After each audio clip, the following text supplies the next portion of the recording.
My BF had regular sleepovers with a girl he used to see romantically.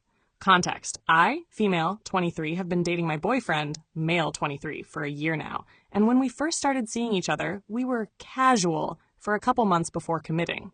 This was mutual. During those casual months, he had a girl best friend. He would travel a total of 5 hours every other weekend or so to spend the weekend with her, typically going to bars and stuff like that. I asked him on our first date if anything had ever happened between them, and he said no. I honestly never cared much at first about the time they spent together because, again, we were casual. Well, fast forward to us being committed, and the sleepovers didn't stop. I would comment on how it was uncomfy for me, but I understood that she was his friend and staying the night was convenient, so I was trying to make myself okay with it.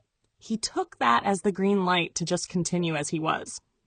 Here's where it threw me for a loop.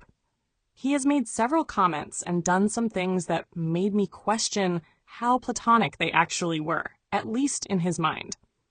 Like mentioning how her boyfriend didn't get her anything for Valentine's Day, so he was thinking of getting her a gift, and commenting on how I don't need to worry about him being hit on when he's out of town, because people always think they're dating. And just in general, prioritizing her a lot and always hanging in her bedroom until like 4 a.m. while he was there.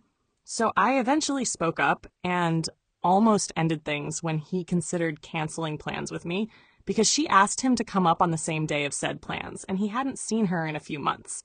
So I told him if it was such a hard choice, then I didn't want him to come with me at all. He, of course, went to her place.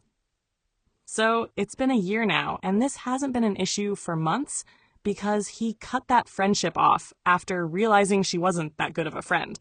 And he didn't like the effect that friendship had on our relationship. However, he just recently confessed that when they had first met a few years ago, he pursued her, and they went out for a few weeks. This completely caught me off guard because I have spent the last year constantly asking him if anything had ever happened, and he continuously promised that nothing had ever happened between them. And it's just odd because I wouldn't have cared if he was honest about this all from the beginning, but his lies make it feel like there was more to hide. I ended things with him over the year-long lie about something important to me. But I also know people make mistakes, and he says he lied in the beginning because we were casual, so he didn't think it was important, and because it didn't accurately reflect how he viewed their friendship. How can we rebuild trust? Or is it too far gone at this point?